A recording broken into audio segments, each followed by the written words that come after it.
Hello friends, welcome to my channel. आज हम बात करने वाले टाटा पावर के बारे में। टाटा पावर बहुत ही फेमस कंपनी है पावर सेक्टर के अंदर की। ठीक है, तो ऑलरेडी वो रतन टाटा के ग्रुप की कंपनी है, टाटा ग्रुप की कंपनी है। इस वजह से मोस्ट ऑफ लोगों को इस पर ज़्यादा भरोसा है, ये कंपनी पे, पावर कंपनी में। ठीक है, तो थोड़ा बहुत इसके बारे में हम देखेंगे, इसकी पूरी डिटेल देखने वाले, इसके फाइनेंशियल देखेंगे, उसका बिजनेस देखेंगे। ठीक है, और सारी डिटेल यहाँ पर देखेंगे। और ये share long term, short term और ट्रेडिंग के हिसाब से किस तरीके का है, इसके बारे में बताने वाला। और साथ साथ में मेरी जर्नी भी टाटा पावर के साथ किस तरीके की रही है और मेरा एक्सपीरियंस क्या है टाटा पावर के बारे में, तो ये भी मैं आपके साथ शेयर करने वाला हूँ। ठीक है, तो यहाँ वीडियो एंड तक देखो और अच्छा लगे तो ज़रूर चैनल को सब्सक्राइब करो। और यहाँ पर सबसे पहले हम देखेंगे टाटा पावर का, यहाँ पर विकीपीडिया बता रहा है गूगल पे। तो ये गूगल इसके बारे में क्या बता रहे हैं देखो विकीपीडिया में। तो Tata power company limited is a Indian electric utility company based in Mumbai, Maharashtra, India and is a part of a Tata group. तो टाटा ग्रुप में से है। The core business of the company is to generate, transmit and distribute electricity. Main काम है इनका electricity generate करना, distribute करना। ठीक है, और इसके सीईओ का नाम बताया। और ये कंपनी कब से है? 1911 से। देखो, आज़ादी के पहले से कंपनी है, बहुत पुरानी कंपनी है। ठीक है, और यहाँ पर इसकी सब्सिडरीज भी बताई हुई है। ठीक है, Tata power Delhi distribution limited और भी है पेरेंट ऑर्गेनाइजेशन टाटा ग्रुप। चलो, यहाँ पर थोड़ा बहुत विकीपीडिया हमने देख लिया, थोड़ा वेबसाइट भी विजिट कर लेते, वेबसाइट पे क्या बता रहे हैं। तो यहाँ पर वेबसाइट देख लो। तो टाटा पावर के बारे में पहले ही सबसे पहली चीज़ यहाँ पर फ़ोटो में दिखाई दे रहा है, वेबसाइट पे दिखाई दे रहा है हमको ईवी का, ईवी दिखाई दिया था। ठीक है, कि ईवी चार्जिंग हो सकता है, power in your renewable energy and do green. ये इस तरीके के रिन्यूएबल एनर्जी बनाता है। ये सोलार भी इनका रूफ टॉप भी है, जिससे एनर्जी जनरेट होता है। और ये ईवी है। ठीक है, इलेक्ट्रिक व्हीकल जो आजकल की फ्यूचर की डिमांड है, और फ्यूचर में इलेक्ट्रिक व्हीकल ही चलने वाले हैं। जिस तरीके का यहाँ पर आप देख सकते हो, अभी से ईवी ही ज़्यादा चलने वाला, और सबसे ज़्यादा ऑर्डर्स टाटा के पास ही आने वाले हैं। और टाटा इसके लिए कैपेबल है, और आगे जाके ये बहुत अच्छा खासा बिजनेस भी करेगी, क्योंकि ऑलरेडी टाटा ने ही मोस्ट ऑफ गाड़ियाँ यहाँ पर इलेक्ट्रिक व्हीकल निकाले हैं, और खुद ही का सेटअप उन्होंने बनाया हुआ है। ठीक है, तो इस वजह से इसका आगे बहुत स्कोप नज़र आ रहा है। ठीक है, तो यहाँ पर आप देख सकते हैं कैपेबिलिटीज़ क्या है, सारी चीज़ें यहाँ पर। क्लीन एनर्जी कितना बनाता है, प्रेजेंस इन पावर सेक्टर के अंदर 100 साल से ज़्यादा हो चुके हैं कंपनी को। और जनरेशन कैपेसिटी, इसकी पावर जनरेशन कैपेसिटी भी बताई हुई है। तो जो भी यहाँ पर डेटा है, यहाँ पर मैं आपको दिखा दे रहा हूँ। इनके बिजनेसेस देखो कौन से, ये भी मैं यहाँ पर आपको ये भी देख लो। और कैपेबिलिटीज़ कौन सी है और बिजनेसेस कौन से हैं। तो इस तरीके का विंड एनर्जी भी बना लेता है कंपनी, और ये इस तरीके का कन्वेंशनल एनर्जी भी बनाता है कंपनी। ठीक है, पानी से, जिसको हाइड्रो बोला जाता है, हाइड्रो से बना है, थर्मल हाइड्रो। और यहाँ पर ट्रांसमिशन एंड डिस्ट्रीब्यूशन, इस तरीके से डिस्ट्रीब्यूशन होता है इलेक्ट्रिसिटी का। ठीक है, ऊपर से जो वायर्स जाते हैं और इलेक्ट्रिसिटी सप्लाई, ये भी डिस्ट्रीब्यूशन का भी ये खुद ही करते हैं। ठीक है, और नेक्स्ट जेन पावर सॉल्यूशन है नेक्स्ट जनरेशन के लिए। अभी का यही ज़रूरत है, क्योंकि आज नहीं तो कल पेट्रोल डीजल ख़त्म होने वाला ही था। बचपन से बहुत लोगों ने पढ़ा होगा कि आज नहीं तो कल जो ईंधन है वो ख़त्म हो जाएगा। जो कोयला है या जो नेचुरल नहीं है, वो ज़मीन से आती है, वो चीज़ें जल्दी से जल्दी ख़त्म हो सकती है। ठीक है, तो इस वजह से पेट्रोल डीजल ये सारी चीज़ें, ऑयल ख़त्म हो सकता है। इस वजह से ये आगे का फ्यूचर का डिमांड है। फ्यूचर में इलेक्ट्रिसिटी पे ही सारी चीज़ें चलेगी। ठीक है। तो सोलार एनर्जी हो या फिर मेन तो चीज़ है, सबसे बड़ा सोर्स है सोलार की। सोलार कभी भी ख़त्म नहीं हो सकता। बाकी चीज़ों के लिए जनरेट करने के लिए बहुत टाइम लगता है, ठीक है, इससे पावर जनरेट करना इससे हो, लेकिन सोलार का ज़्यादा प्रॉब्लम नहीं होता क्योंकि वो तो रेगुलर हमेशा आपको फ्री में मिलता है, ठीक है। तो ये सारे प्लांट भी इनके हैं। तो सभी टाइप के पावर जनरेशन ये कंपनी करती है, ठीक है। और 100+ ईयर्स का इनको एक्सपीरियंस है, तो अच्छा खासा इनको एक्सपीरियंस है इस चीज़ का। और टाटा नाम है तो टाटा पे तो कम्प्लीटली आँख बंद करके बिल्कुल भरोसा कर सकते हो, क्योंकि आपने शेयर मार्केट का वो जो स्कैम 92 मूवी देखा हो, सीरीज़ देखा होगा, ठीक है। तो वो सीरीज़ में भी बताया था कि अगर अच्छा शेयर चाहिए तो टाटा का किसी भी शेयर में इन्वेस्ट करो।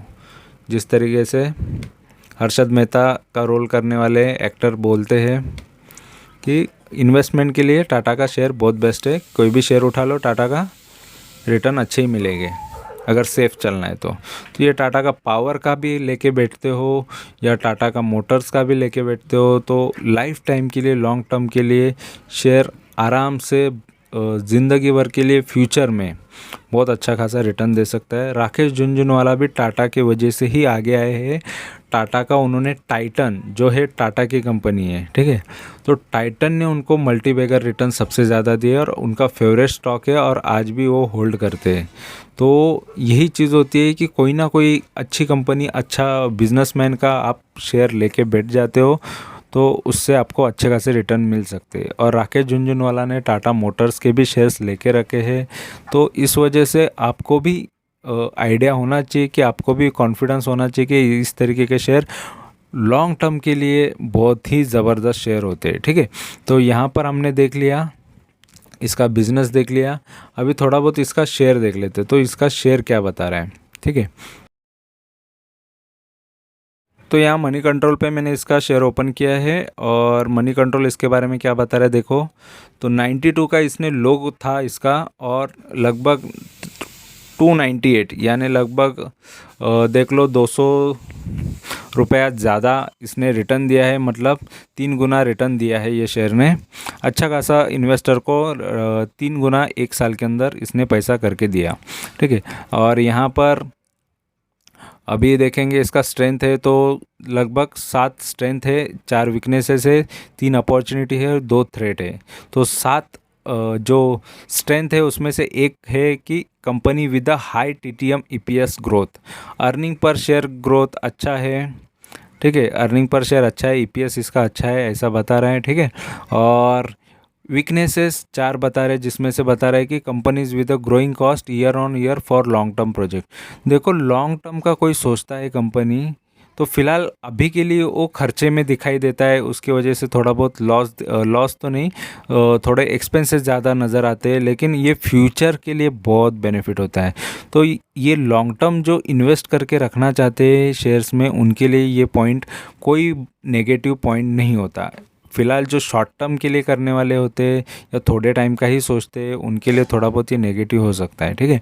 और अपॉर्चुनिटीज़ की बात करेंगे तो ब्रोकर अपग्रेडेड रिकमेंडेशन और टारगेट, क्योंकि अपग्रेड करेंगे ही, क्योंकि इसके टारगेट्स बहुत आगे आगे निकलेंगे और भी ज़्यादा इसके टारगेट्स हो सकते हैं, ठीक है। क्योंकि ये आज नहीं तो कल बहुत ही बड़ा मल्टीबैगर शेयर बन सकता है, क्योंकि ये टाटा के अंडर में और टाटा पूरा बिजनेस को कैप्चर कर सकता है पावर सेक्टर के अंदर, क्योंकि कल की जो डिमांड है उसमें वो आज ही से तैयार है, उतनी ही स्पीड में गाड़ियाँ बना रहा है, इलेक्ट्रिक व्हीकल्स आ रहे हैं और आगे भी और भी चीज़ें आती जाएगी, नई नई इन्वेंशन आते जाएंगे, जिससे और भी ये एडवांस ही रहने वाला है, ठीक है। और थ्रेट की बात करेंगे तो देखो अपकमिंग रिजल्ट फॉर निफ्टी 500 के अंदर ये डिक्लाइनिंग शेयर करके बता रहा है। तो निफ्टी 500 में ये डिक्लाइनिंग शेयर है, क्यों? क्योंकि अभी कुछ महीनों से ये थोड़ा बहुत करेक्ट हो रहा है, करेक्शन आता ही है, कितना भी अच्छा शेयर हो उसमें थोड़ा बहुत लोग प्रॉफिट लेते ही है और उसको थोड़ा बहुत गिराया भी जाता है, फिर से री एंट्री होती है, फिर बढ़ना चालू होता है। तो आप लॉन्ग टर्म के लंबी सोच के बैठे हो, दूर का सोच के बैठे हो तो फिर आपको एकदम मस्त से आराम से बैठना है, शेयर ऑटोमेटिकली आपको अच्छा खासा रिटर्न दे देगा, ठीक है।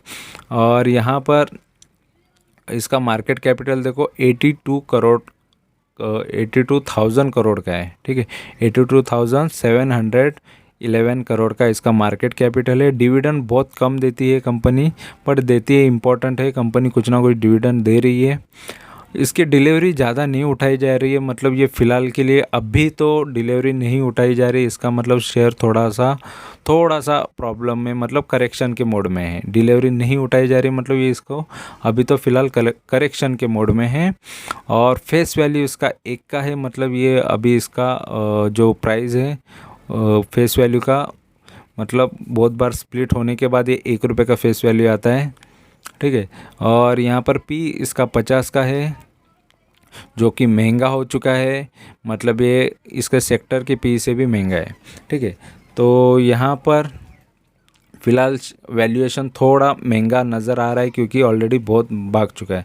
और यहाँ पर आप देख सकते हो कि शेयर गिरता हुआ ही नज़र आ रहा है, ठीक है। तो फ़िलहाल इसके हाई कितना था, ये लगभग ये 298 से अभी जो लो बनाया इसने ज़्यादा लो कितने का बनाया था, 242 का, मतलब लगभग 50 रुपये ये गिर गया था, ठीक है। तो थोड़ा बहुत करेक्शन आता ही है कोई भी अच्छा शेयर हो उसके अंदर, ठीक है, इतना भागने के बाद। तो इसके बारे में, चार्ट के बारे में पूरा कंप्लीट बात बाद में करेंगे, क्योंकि इस पे मेरी जो जर्नी है उसको भी मैं बताने वाला हूँ कि इसमें मैंने कब से होल्ड किया है, क्या उसके बाद मेरा क्या प्रॉफिट हो रहा है, क्या, ये सारी चीज़ें मैं आपको डिटेल में बताने वाला हूँ।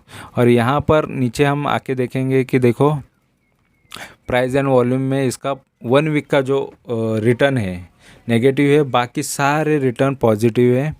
1 महीने में भी 13.5% है, 3 महीने का 7% है, और YTD यानी लगभग जनवरी से अभी तक 17.5% है, और 1 साल में 176 या 177% के रिटर्न है। 3 साल में 266 यानी या 267% के रिटर्न है। देखो इतने बेटर रिटर्न आपको बैंक में पैसे रखने पर भी नहीं मिलते हैं, तो ये बहुत अच्छे रिटर्न होते हैं। 3-3.5% से ज़्यादा या फिर 6-7% अगर कोई प्राइवेट बैंक ज़्यादा रिटर्न दे रही है तो ही आपको अच्छा खासा रिटर्न मिलता है बैंक में, नहीं तो 1 साल का वो भी, और इतने रिटर्न तो कहीं पर भी नहीं मिलते। इसलिए शेयर मार्केट में ही ये सारी चीज़ें पॉसिबल है, इसलिए शेयर मार्केट को अपॉर्चुनिटी ही समझना चाहिए, ठीक है। अभी यहाँ पर क्या होता है, Maharashtra to start coal import for a blending from end April as a domestic supply remain low, तो इसके बारे में भी अंदर न्यूज़ होगा, ठीक है। तो हमको वो अभी फ़िलहाल न्यूज़ पे नहीं जाना है। और यहाँ पर थोड़ा बहुत न्यूज़ ये यहाँ पर भी है कि होल्ड करने के लिए बोला है। टाटा पावर को टारगेट है 262 का, ठीक है। और 262 का टारगेट के लिए बोल रहा है, अभी 19 अप्रैल का वो न्यूज़ है। और अभी जो प्राइस चल रहा है लगभग देखो 258, देखो 262 कोई बड़ा टारगेट दिया नहीं है, टारगेट कभी भी इजीली अचीव हो सकता है, ठीक है। तो बहुत ही नज़दीक का छोटा टारगेट ही नज़र आ रहा है फ़िलहाल तो। और यहाँ पर 88% जनता बोल रहे इसको बाय करो, 8% लोग बोल रहे सेल करो, 4% बोल रहे होल्ड करो, ठीक है। तो आप पर है किसका सुनना है, ठीक है। और यहाँ पर है ब्रोकर का रिसर्च है, होल्ड करने की रिकमेंडेशन दिया है, वही है जो ऊपर न्यूज़ था 262 के लिए, ये जाएगा टारगेट इजीली। और शेर खान जो है अभी होल्ड भी करने के बाद भी आगे के भी टारगेट्स इसके ओपन है। 315 का शेर खान बता रहा है, 5 अप्रैल का रिकमेंडेशन है, 5 अप्रैल 2022 को बताया था। 273 पे इन्होंने बताया था, 315 जाएगा बोला था। देखो कितने लेट रिकमेंडेशन आया हुआ है 273 पे आने के बाद, बट यहाँ पर जब इन्होंने डाला उसके बाद तो थोड़ा बहुत ही गिरा हुआ ही नज़र आ रहा है। तो यही चीज़ होती है कि कोई रिकमेंडेशन देता है तो उसके बाद गिर भी सकते शेयर, क्योंकि करेक्शन मोड हर कंपनी में आते हैं, लेकिन लॉन्ग टर्म के हिसाब से देखा जाए तो अच्छे ही शेयर हैं, ठीक है। और यहाँ पर ओवरव्यू में देखो कंपनी का रेवेन्यू देख लो, तो कंपनी का रेवेन्यू 2017 में 27,000 करोड़ का था, फिर बाद में 26,800, फिर बाद में 29,800 करोड़, फिर 29,100 करोड़, 100 करोड़ और 32,400 करोड़। तो लगभग ये थोड़ा बहुत अप डाउन करते थोड़ा सा वही रेंज में चल रहा है। यहाँ पर थोड़ा बढ़ता हुआ नज़र आ रहा है रेवेन्यू, यानी सेल्स अच्छा खासा बढ़ता हुआ नज़र आ रहा है। और यहाँ पर रिटर्न की बात करें, प्रॉफिट की बात करेंगे तो देखो यहाँ पर लॉस किया था 2017 में। उसके बाद कंपनी ने थोड़ा बहुत 2 साल अच्छा खासा प्रॉफिट किया, फिर उसके बाद प्रॉफिट घटता हुआ नज़र आ रहा है। ठीक है, प्रॉफिटेबिलिटी थोड़ी घटती हुई नज़र आ रही है। और शेयर होल्डिंग की बात करेंगे तो शेयर होल्डिंग देखो सबसे ज़्यादा शेयर तो प्रमोटर के पास ही है, और प्रमोटर ने होल्ड किए है लगभग 46.86% तो प्रमोटर या 47% प्रमोटर के पास है। अच्छी बात है, ज़्यादा है और सबसे ज़्यादा उनके पास है। फिर बाद में पब्लिक के पास है, देखो 26% शेयर होल्ड कर रही है पब्लिक, ये भी अच्छी बात है। पब्लिक ने भी अच्छा खासा शेयर लेके रखे हैं। बाद में डीआई जो डोमेस्टिक बड़े इन्वेस्टर होते हैं इंडिया के, उन्होंने भी अच्छा खासा इन्वेस्टमेंट करके रखा है, 16% तक लेके रखा है। ठीक है, और यहाँ पर 10-11% तक एफआईज ने लेके रखे शेयर्स। एफआईज फॉरेन के इन्वेस्टर्स होते हैं, बड़े बड़े इन्वेस्टर जिन्होंने पैसा लगाया है इसमें, लगभग 10-11% का उनका भी इन्वेस्टमेंट है। तो सभी का इन्वेस्टमेंट है ये शेयर के अंदर। और यहाँ पर म्यूचुअल फंड ने देखो लगभग 46 म्यूचुअल फंड है जिन्होंने पैसा लगाया है। मतलब म्यूचुअल फंड का 4-5% म्यूचुअल फंड का है, और बाकी का जो इंस्टीट्यूशनल बड़े इन्वेस्टर्स होते हैं उनका पैसा यहाँ पर लगा है। ठीक है, और यहाँ पर एफआईएस देखो 376 है, मतलब लगभग 350 लोग इसमें पैसा लगा के बैठे हैं, फॉरेन के इन्वेस्टर्स। एक इंस्टीट्यूट भी हो सकता है या फिर वो सिंगल पर्सन भी फॉरेन के हो सकते हैं जिन्होंने पैसा लगाया है। और लगभग ये 25 अभी रिसेंटली बढ़ा है, मार्च का डेटा है ये, 25 लोग और भी बढ़ चुके हैं इसमें, मतलब इन्वेस्टमेंट। तो अच्छी बात है, ये मार्च के डेटा में ही बता रहा है, तो अच्छा खासा इन्वेस्टमेंट ये कंपनी में होता हुआ नज़र आ रहा है। ठीक है, और यहाँ पर थोड़ा बहुत ये देख लेते हैं कि थोड़ा ये यहाँ पर प्लेज भी है, लगभग 2021 से मार्च 2021 से थोड़ा बहुत प्रमोटर ने गिरवी रखे हैं शेयर्स 1.4 जो कंटिन्यूसली चलते आ रहा है। 1.4% जो इसमें से 1.4% गिरवी रखे हुए शेयर है बैंक के पास। तो कंपनी पे लोन ज़रूर होगा, तो लोन भी हम आगे देखेंगे इसके फाइनेंशियल में। ठीक है, तो आगे इसके फाइनेंशियल के पहले यहाँ पर मैं थोड़ा चार्ट भी दिखा देता हूँ, जो कि मैंने जिस तरीके से आपको बोला, तो चार्ट में उसकी डिटेल देखने के बाद उसके फिर फाइनेंशियल देखेंगे, फिर उसके बाद मैं मेरा अपना रिव्यू बताने वाला हूँ। ठीक है, तो दोस्तों यहाँ पर हम देखने वाले हैं स्विंग ट्रेडिंग किस तरीके से की गई है इसमें। ठीक है, तो ये स्टॉक ये मैं कब से होल्ड कर रहा था, फिर उसके बाद उसमें मैंने किस तरीके से स्विंग ट्रेडिंग करके प्रॉफिट लिया, फिर अभी आगे का क्या स्ट्रेटजी, ये सारी चीज़ें मैं आपको बताने वाला हूँ। ठीक है, तो यहाँ पर आप देख सकते हो इसका जो चार्ट है अपसाइड नज़र आ रहा है। ठीक है, और मेरी जर्नी कहाँ से स्टार्ट हुई थी ये मैं बता देता हूँ, टाटा पावर के साथ। तो टाटा पावर लगभग मैंने इसको जब से लिया, मैं कंप्लीट डेटा आपके सामने ला रहा हूँ, तो 9 फरवरी 2017, तो ये मेरा बहुत पुराना स्टॉक था टाटा पावर। तो टाइम देखो किस तरीके से होता है, और यहाँ पर सबसे पहले ये देखो स्टार्ट, ये कंपनी कहाँ से स्टार्ट हो रही है, लगभग ये 6 रुपये के प्राइस से स्टार्ट हो रहा है। 4 रुपये भी बीच में गया था, 3-4 रुपया, फिर वहाँ से शेयर बढ़ते हुए इसने रिटर्न दिया 159, फिर गिरा। ठीक है, 51 हो गया, फिर बढ़ा, फिर यहाँ पर 146 हुआ, फिर यहाँ पर गिरते गया। ठीक है, तो यहाँ पर सबसे ज़्यादा गिरा, और ये इसने 27 का लो दिखाया, फिर 27 से फिर इसने देखो ज़बरदस्त हाई बनाया। ठीक है, ये हाई जो है अब भी रिसेंटली बनाया है। और यहाँ पर सबसे पहले मेरा कब का प्राइस था ये इम्पोर्टेंट है, ये शेयर मैं कब से होल्ड कर रहा था, तो 9 फरवरी 2017, तो यहाँ पर मैं लिख के रख देता हूँ। ठीक है। तो सबसे पहले यहाँ पर 5 साल के इसमें तो नहीं आएगा फरवरी 2017 का, क्योंकि ज़्यादा टाइम हो गया। 5 साल अगर देखा जाए, देखो फरवरी 17 का नहीं आएगा, अप्रैल से ही आएगा, ठीक है। तो यहाँ पर टाइम यहाँ पर है वो 9 फरवरी, ठीक है। तो ये फरवरी का चार्ट है। यहाँ पर मेरी बाइंग हुई थी, तो यहाँ पर मैं मार्किंग भी कर देता हूँ और मेरा प्राइस भी लिख देता हूँ कि मेरी बाइंग यहाँ पर ये शेयर में कितने की थी। तो 81.65 के ऊपर है, तो लगभग ये यहाँ पर 82 के आसपास का बाइंग है, बाकी सारी चीज़ें कटने के बाद। तो 82 का यहाँ पर मैं बाइंग डाल देता हूँ, ठीक है। तो यहाँ पर मार्किंग भी कर देता हूँ और यहाँ पर मैं यहाँ पर 2017 फरवरी में यहाँ पर ये है, ठीक है। तो यहाँ पर मैंने बाइंग किया और प्राइस था तभी,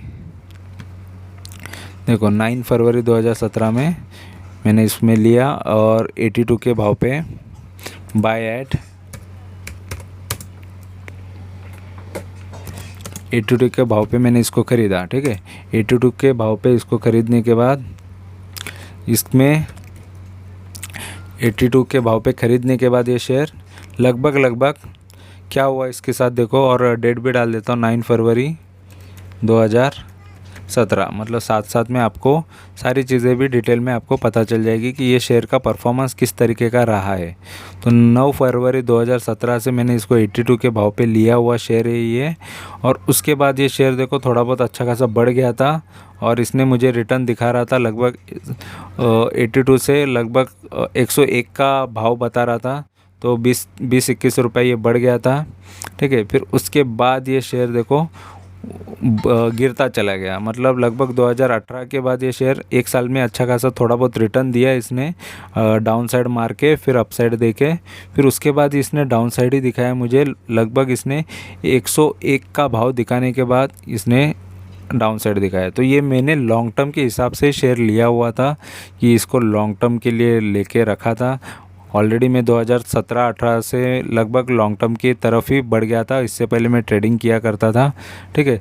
तो इंट्राडे ट्रेडिंग, ऑप्शन ट्रेडिंग सारी चीज़ें करता था, लेकिन बाद में मेरा जो इंटरेस्ट बढ़ा वो स्विंग ट्रेडिंग में बढ़ा, क्योंकि लॉन्ग टर्म करके भी देखने के बाद स्विंग ट्रेडिंग ही मैंने किया। फिर ये लॉन्ग टर्म पहले स्टार्ट किया, ठीक है। 2017 से सोचा कि लॉन्ग टर्म में देखो कितने अच्छे रिटर्न मिलते हैं। तो यहाँ पर 2017 से मैंने इसको लगभग 2-3 साल तक इसको होल्ड करने के बाद इसमें मुझे बहुत ख़राब रिटर्न नज़र आए। तो यहाँ पर सबसे पहले चलो 2017 के बाद एक बार 9 अक्टूबर 2018 में थोड़ा बहुत लिया मैंने, यहाँ पर अक्टूबर में इसको 60 के भाव पे लिया, ठीक है। तो मतलब 20 रुपये गिरा, मतलब यहाँ पर लॉस नज़र आया, इसलिए मैंने लिया एक बार। फिर उसके बाद भी ये शेयर गिरा, तो इसको बाद में हाथ नहीं लगाया। फिर इसके बाद ये शेयर देखो डायरेक्ट जाके 27 का लो बनाता है, तो ये मैं लिख देता हूँ 27 का लो, ठीक है। ये सारी चीज़ें आपको कोई बताएगा नहीं, ये चीज़ें मेरे खुद के लाइफ के एक्सपीरियंस है। तो यहाँ पर लो जो है ये मैं लिख देता हूँ, ठीक है। ये जो लो है और डेट के साथ लिख देता हूँ। तो ये लो है, लो 27 का है, और इसने कितने मार्च को बनाया, ये मार्च का ही है, मार्च 2000, तो लगभग ये मार्च में ही इसने ये 1 मई का बता रहा है, 1 मई में, ठीक है। तो 1 मई का बता रहा हूँ, 1 मई, या फिर हम 1 मई डालते हैं 2020 में इसने ये चीज़ किया है, ठीक है। तो ये लो बनाया था 27 का, तो 27 का लो इसने ये टाइम पे बनाया, और उसके बाद देखो शेयर किस तरीके से बढ़ गया। तो लेकिन 27 का लो बनाया इसने, तब लॉस कितना दिख रहा था ये भी इम्पोर्टेंट है। तो 82 से अगर कोई भाव 27 पे आता है तो ये लगभग कितना % गिरता है, तो यहाँ पर लगभग ये 70 के ऊपर ज़्यादा गिरता है, यस लगभग या 60 के ऊपर है, ये लगभग ये 66% गिर गया, ठीक है। लगभग ये 66% का ये इसने लॉस दिखा रहा था। मतलब देखो मेरा इन्वेस्टमेंट 66 के लॉस पे पहुंच गया। कहाँ पर 20% से ज़्यादा में रिटर्न यहाँ पर दिख रहा था थोड़े दिन में या एक साल बाद, उसके बाद ये लॉस मेरा 63 का लॉस यहाँ पर नज़र आने लगा। ठीक है, 66% का। तो यहाँ पर मैं लिख देता हूँ, ये मेरा 66% का लॉस यहाँ पर दिखने लगा था। लॉस 66%, ये होता है लॉन्ग टर्म का रिटर्न्स। तो ये देखो मैंने 66% का लॉस देखा, लेकिन नज़रिया कितना लंबा रखना चाहिए ये भी इम्पोर्टेंट है। तो चलो मैंने 3 साल का ही नज़रिया रखा। ऐसा नहीं है कि मैं सोच रहा था कि चलो 3 साल में बहुत अच्छा रिटर्न मिलेगा, 2 गुना 3 गुना हो जाएगा। यहाँ पर तो 66% मतलब 27 की वैल्यू हो गई 82 के भाव का। अगर मतलब इसको फिर से 82 आने के लिए बहुत टाइम लगता तो, लेकिन फिर भी ये शेयर ने जब गिरा उसके बाद ये लॉन्ग टर्म अगर कोई इसके टाइम पर भी है, न्यूज़ के भी है, तो न्यूज़ इसमें अच्छी आने लगी। तो ये शेयर को मैंने फिर बाद में स्विंग ट्रेडिंग चालू किया। तो लगभग मैंने मार्च अप्रैल से, कोविड के टाइम से स्विंग ट्रेडिंग चालू किया और उसके बाद एक एक शेयर को मैं निकालते गया, क्योंकि ऑलरेडी मेरे बहुत सारे शेयर 90%, 98%, 78% या 80%, 85% बहुत गिरे थे। बहुत सारे शेयर्स गिरे थे, इसी सोच के साथ लिए थे, तो सभी गिर गए थे। तो वो शेयर कुछ कुछ बढ़ गए, अच्छे खासे हो गए, कुछ कुछ नहीं बढ़े। तो लेकिन मुझे था कि यार इतना लॉस दिख रहा है शेयर में, तो इसको स्विंग ट्रेडिंग करके निकालो। तो हर एक शेयर को निकालते गया। फिर एंड में मैंने इसको नवंबर में निकाला, ज़्यादा भी लेट नहीं।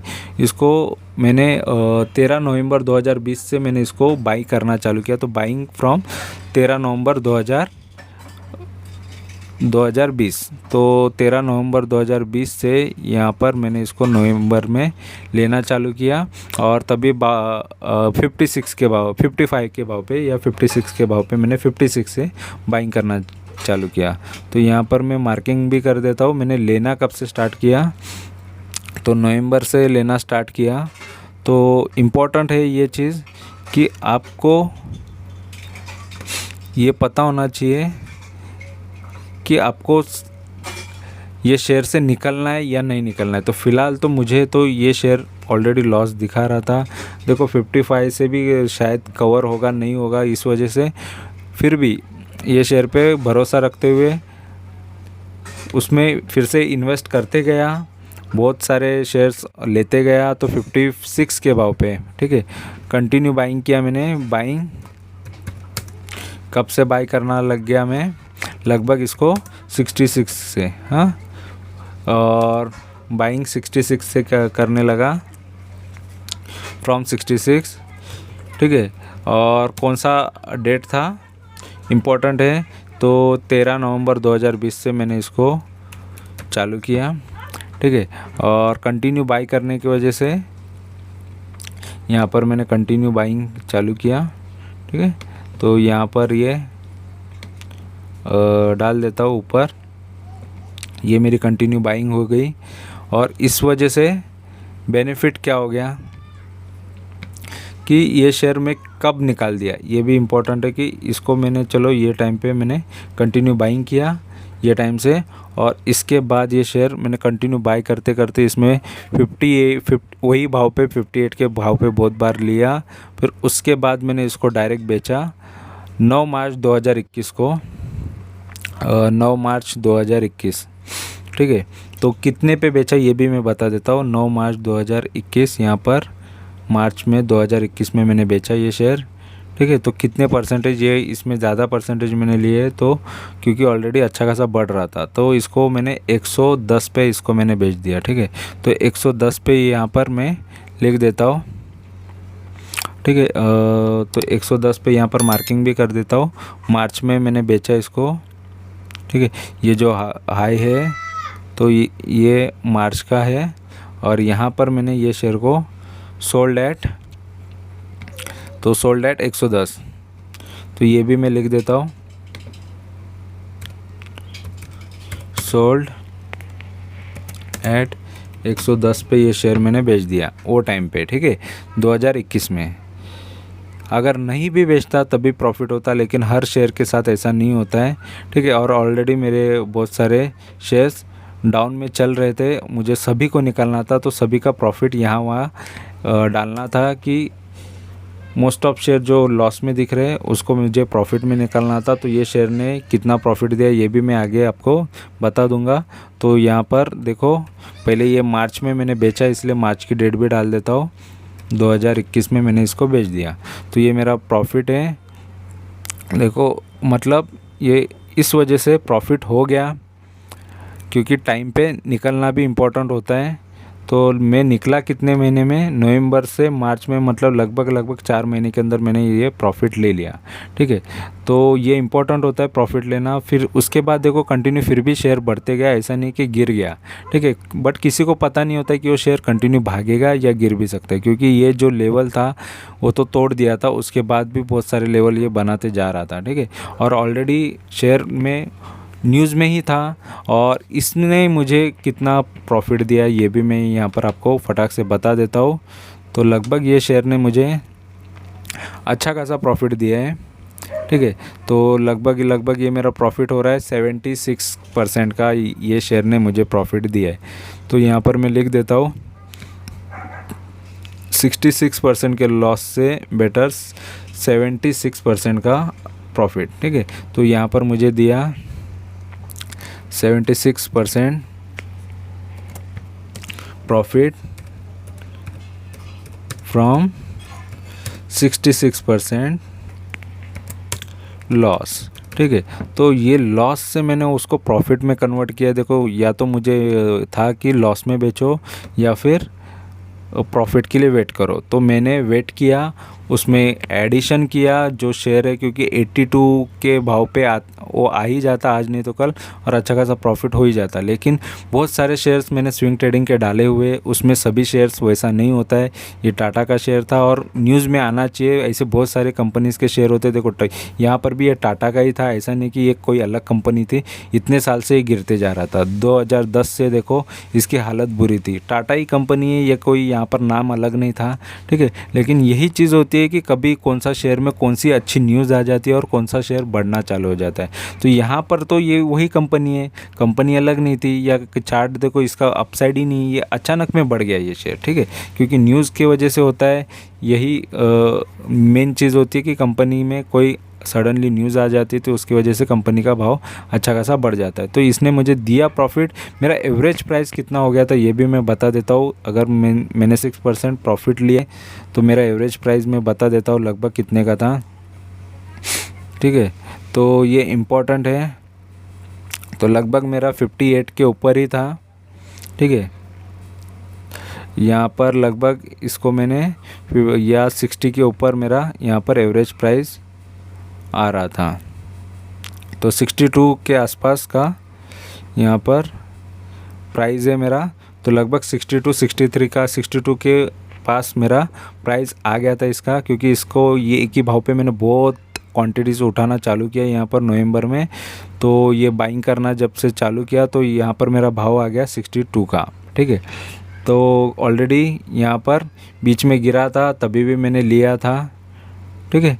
तो 55 के भाव से मैंने सबसे पहले कितने के भाव पे लिया वो मैं बता देता हूँ यहाँ पर। तो सबसे पहले मैंने इसको 20 में लिया, तो 56 के यहाँ पर मैंने 66 डाला है। तो यहाँ पर ये 56 का भाव है, तो यहाँ पर मैं 56 डाल देता हूँ जैसे मैंने बोला भी था। तो यहाँ पर टाइपिंग में ये तो 56 के भाव से मैं इसको लेते गया, ठीक है। यहाँ पर ये 56 का भाव यहाँ पर आपको नज़र आएगा। तो नवंबर से मैंने 56 के भाव पे देखो यहाँ पर 56 का भाव से मैं इसको लेते गया। इस वजह से मेरा यहाँ पर प्राइस जो था 62 का एवरेज प्राइस है। तो यहाँ पर मैं 62 का प्राइस लिख देता हूँ। तो यहाँ पर मैंने 62 का एवरेज प्राइस मेरा था, ठीक है। तो 62 के एवरेज प्राइस से ये रिटर्न मुझे मिला है, ठीक है। तो यहाँ पर मैं 62 का एवरेज प्राइस लिख देता हूँ। तो एवरेज प्राइस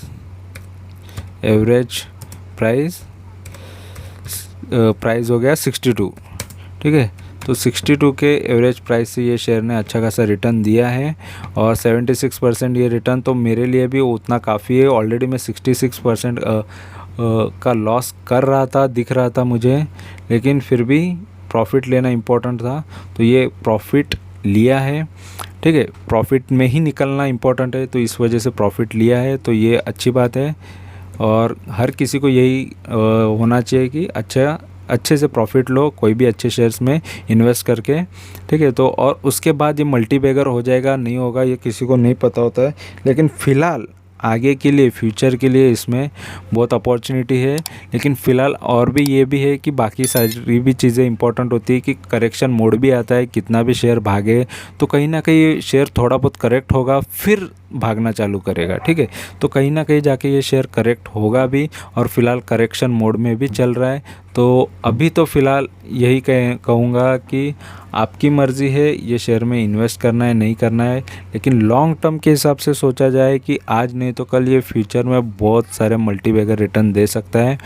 ठीक है, तो अभी थोड़ा बहुत मैं फाइनेंशियल की बात की तो मैं फाइनेंशियल बताऊंगा, तो मैं फाइनेंशियल बताने वाला हूँ, तो आगे आप फाइनेंशियल देखते हैं। तो दोस्तों यहाँ पर स्क्रीनर पे हम इसका फाइनेंशियल देखने वाले हैं, और फाइनेंशियल में ये कंपनी किस तरीके का है उसका तो सारी चीज़ें हम देखने वाले हैं। ठीक है, तो सबसे पहले इसके प्रॉज एंड कॉन्स देखेंगे, जो पॉजिटिव नेगेटिव चीज़ें क्या है इसके अंदर ये पहले देखेंगे। तो सबसे पहले देखो पॉजिटिव क्या है, तो company is expected to give good quarter, तो यानी कंपनी अच्छा क्वार्टर लाने वाली है, यानी रिजल्ट्स अच्छे आने वाले हैं ये क्वार्टर के, इस तरीके का इनका कहना है। ठीक है, और company has been maintaining a healthy dividend pay out, तो डिविडेंड दे रही है कंपनी, अच्छा खासा डिविडेंड दे रही है ऐसा ये कह रहे हैं। ठीक है, और यहाँ पर stock is trading at 3.89 times it's book value, तो ये नेगेटिव है, तो स्टॉक थोड़ा महंगा हो चुका है बुक वैल्यू से भी। और company has low interest coverage ratio है, तो लो इंटरेस्ट कवरेज रेशियो मतलब कंपनी का सेल जो है वो कंपनी के कर्जे से कर्ज़ा ज़्यादा लग रहा है, सेल्स कम नज़र आ रहा है, तो सेल्स जो है उतना नहीं है जितना इस पर कर्जा है। ये भी आप सोच सकते हो कि मतलब कंपनी पे कर्जा बहुत है और कंपनी की इनकम कम हो गई है, तो यहाँ पर इंटरेस्ट भी पेमेंट कर पाएगी नहीं, ये थोड़ा बहुत डर रहता है, लेकिन कंपनी कहीं ना कहीं जाके ये सॉल्व भी कर सकती है। ठीक है, the company has deliver a poor sales growth 1.94%। Last 5 years में, 5 साल के अंदर, पास्ट 5 ईयर्स में, यानी 5 साल से इसका सेल ग्रोथ 2% के लगभग 2% का ग्रोथ के हिसाब से चल रहा है, तो बहुत ख़राब है sales growth. Company has low return on equity, return on equity भी बहुत ख़राब दिया है 3 साल के हिसाब से। और earning include and other income, यानी अदर इनकम का भी यहाँ पर है। मेन चीज़ होती है कि आपका मेन बिजनेस का इनकम ज़्यादा होना चाहिए, अदर इनकम का नहीं।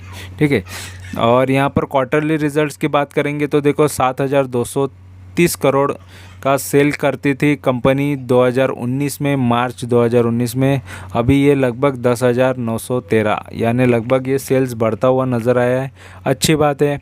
एक्सपेंसेस देखो 5,900 करोड़ के एक्सपेंसेस कर रही थी, उससे ऑपरेटिंग प्रॉफिट अच्छा खासा बच रहा था 1,300 करोड़ का, 18% का प्रॉफिट बच रहा था। देखो कंपनी ने कंटिन्यूसली प्रॉफिट अच्छा खासा जनरेट किया है, प्रॉफिट तो है कंपनी के पास। ठीक है, यहाँ पर आप देख सकते हो खर्चा जाने के बाद भी अच्छा खासा प्रॉफिट बच रहा है। अदर इनकम देखो 683 करोड़, यहाँ पर 865 करोड़, तो कंपनी पे अदर इनकम एवरी क्वार्टर में यहाँ पर आपको नज़र आएगा। और यहाँ पर इंटरेस्ट पेमेंट भी कंपनी देखो एवरी क्वार्टर में कितना कर रही थी, 1100 करोड़, 1100 यहाँ पर भी है, तो लगभग अभी थोड़ा बहुत कम हुआ है ये क्वार्टर में, दिसंबर 2021 में 953। ठीक है, तो थोड़ा बहुत लोन थोड़ा सा कम करके इंटरेस्ट भी कम हुआ है। और नेट प्रॉफिट कंपनी का कितना बच रहा था, देखो पहले 122 करोड़ कर रही थी कंपनी प्रॉफिट, अभी 426 करोड़ तक यहाँ पर प्रॉफिट कर रही है, यानी प्रॉफिट में भी बढ़त ही नज़र आ रही है, बढ़ता हुआ ही नज़र आ रहा है।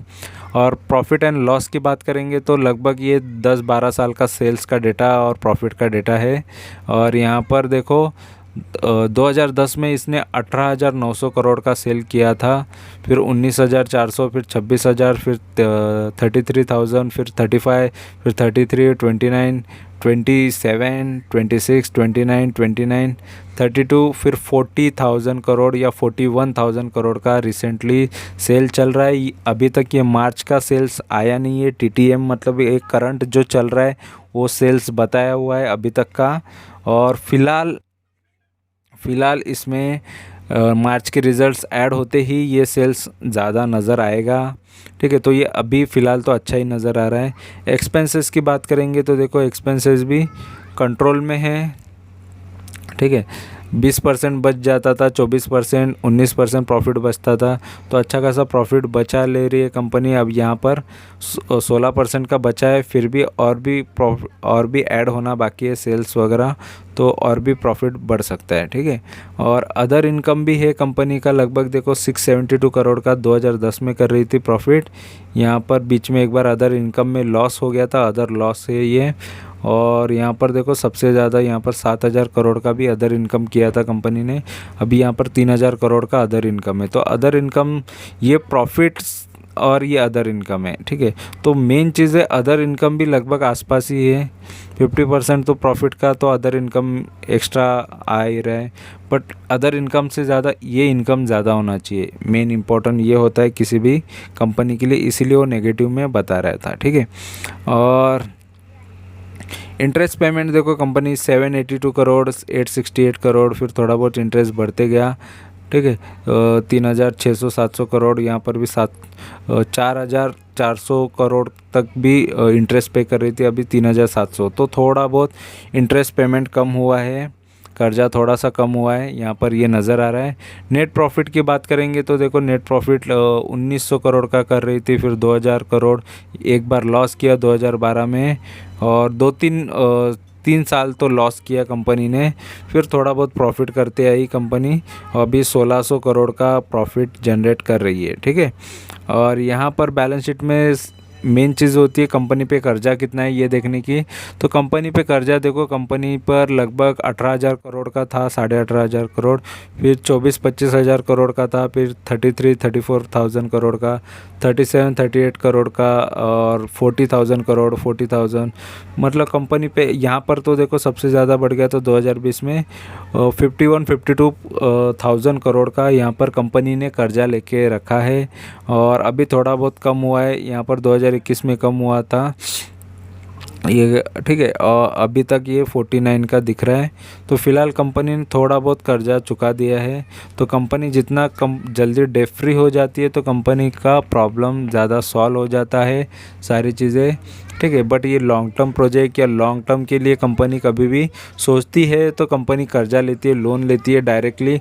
एक्सपांडेबल कोई प्लान्स है कंपनी के पास, तो उस वजह से ये लोन होता है, और उस वजह से कंपनी ने लॉन्ग टर्म के लिए ही पहले नेगेटिव पॉइंट में दिखा था हमने मनी कंट्रोल पे कि लॉन्ग टर्म का सोच के रख रही है, इस वजह से वो वीकनेसेस में बताया था, और इसी वजह से लोन होता है। बट कंपनी के पास प्लान है और प्लान एग्जीक्यूट हो जाएंगे, इससे तो लॉन्ग टर्म में बहुत ज़्यादा प्रॉफिट हो सकता है। ठीक है, फिलहाल अभी जो प्रॉफिट दिख रहा है शायद ये थोड़ा थोड़ा कर्जा चुका देंगी कंपनी, फिर उसके बाद प्रॉफिट ही प्रॉफिट बचेगा, और उसके बाद ये शेयर आगे बढ़ता ही जाएगा, क्योंकि जिस तरीके से इनका आगे बिजनेस बढ़ रहा है उसी पे ये डिपेंड है। ठीक है, तो अभी मैं इस पर अपना फाइनल रिव्यू देने वाला हूँ, तो फाइनल रिव्यू देखते हैं। तो यहाँ पर देख सकते हो कि टाटा पावर कंपनी का जो इन्वेस्टमेंट चेकलिस्ट बता रहा है 2 पॉइंट नेगेटिव बता रहा है, बाकी चीज़ें पॉजिटिव बता रहा है टिकर टेप पे। तो यहाँ पर सबसे पहले इंट्रिंसिक वैल्यू जो है, ऑलरेडी शेयर महंगा हो चुका है इस वजह से, क्योंकि स्पीड में इतना बढ़ा है ये शेयर, इस वजह से ये थोड़ा अभी महंगा, वैल्यूएशन इसका महंगा नज़र आ रहा है। तो वैल्यूएशन महंगा होता है, इसी वजह से उसका पी भी बढ़ जाता है, और महंगा शेयर का ये इंट्रिंसिक वैल्यू इसी तरीके का दिखता है। ठीक है, बट इंट्रिंसिक वैल्यू ज़्यादा होने के बाद भी बहुत सारे शेयर्स बढ़ते हैं, ऐसा नहीं कि उसके आगे वो बढ़ेगा नहीं। इंट्रिंसिक वैल्यू मोस्ट ऑफ बड़े बड़े शेयर्स के रेड ही बताते हैं, इसका मतलब उसने इंट्रिंसिक वैल्यू के ऊपर वो ट्रेड कर रहा है। ठीक है। बट कम होता है, ये ग्रीन होता है तो अपॉर्चुनिटी होती है, लेकिन ये तोड़ के ऊपर जाता है तो ऐसा नहीं है कि यहाँ से गिरेगा, थोड़ा बहुत करेक्ट हो जाएगा, ठीक है। और return on equity versus FD, यानी ये ख़राब बता रहा है क्योंकि इसने लॉन्ग टर्म में, ज़्यादा लॉन्ग टर्म में इसने अच्छे रिटर्न नहीं दिए हैं, इसका मतलब होता है, ठीक है। या एक साल में यहाँ पर देख सकते हैं, लेकिन रिटर्न यहाँ पर है, यहाँ पर आप देख सकते हो कि किस तरीके के रिटर्न्स है। तो 1 वीक, 1 डे, 1 वीक में थोड़ा ख़राब है, 1 मंथ में भी बढ़ता हुआ नज़र आ रहा है, 1 मंथ में भी अच्छा खासा दिया है कंपनी ने रिटर्न 1 ईयर में, और 5 साल में भी कंपनी ने अच्छे खासे रिटर्न दिया है। लेकिन ये इतने टाइम से ये होल्ड करने के बाद यहाँ तक जो है रिटर्न बहुत ख़राब दिए थे। देखो 5 साल में कुछ रिटर्न्स नहीं थे, लेकिन उसके बाद ये भागा हुआ रिटर्न है, ठीक है। ये रिसेंटली भागने की वजह से ये चीज़ पॉइंट दिखा रहा है, ठीक है। और मैक्स की बात करेंगे तो मैक्स में भी देखो स्टार्टिंग में कंपनी ज़्यादा कुछ रिटर्न नहीं दे रही थी, यहाँ से कंपनी ने देखो 35 का, यहाँ पर जो 27-28 का भाव चल रहा था, यहाँ से कंपनी ने अच्छे खासे रिटर्न दिए हैं। लेकिन उसके पहले जो लॉन्ग में था तो 6-7 रुपये का, 4 रुपये का जब भाव था, देखो ये 4 रुपये का और 298, यहाँ से रिटर्न बहुत अच्छे बाद में बन दिए हैं, ठीक है। तो लगभग 3000 करोड़ 3000%, 3200% का इसने प्रॉफिट दिया हुआ है। और यहाँ पर एसआईपी में भी अच्छा खासा इसने रिटर्न दिया है, एसआईपी करने वाला भी प्रॉफिट में ही होता। एंट्री पॉइंट अभी भी ले सकते ये शेयर को, ऐसा बता रहा है। और नो रेड फ्लैग मतलब कंपनी के डूबने के चांसेस तो नहीं है। मीडियम रिस्क का शेयर है, निफ्टी से लगभग 3 गुना वोलेटाइल है, तो ज़्यादा रिस्क नहीं है ये शेयर में। लार्ज कैप है, बड़ा है, ये 82,000 करोड़ की कंपनी यहाँ पर है। ये लगभग ये लाख करोड़ भी पार कर जाएगी, ये लार्ज कैप में है कंपनी, ठीक है। और डिविडेंड भी देती है कंपनी थोड़ा बहुत, ठीक है। डिविडेंड यहाँ पर देखो, यही है डिविडेंड में, तो कंपनी का डिविडेंड भी देती है, बाकी सारी चीज़ें अच्छी है। थोड़ा सा वैल्यूएशन महंगा हो चुका है, फाइनेंशियल भी अच्छे ही है, ज़्यादा ख़राब नहीं है, ठीक है। बट फ़िलहाल स्टॉक बहुत भागा है तो थोड़ा करेक्ट होगा, फिर उसके बाद थोड़ा एक ही रेंज में बहुत टाइम चलेगा, फिर उसके बाद ये फिर से उठ के भागेगा, ठीक है। लेकिन लॉन्ग टर्म के हिसाब से कंपनी का फ्यूचर बहुत अच्छा है, ये तो मुझे नज़र आ रहा है, ठीक है।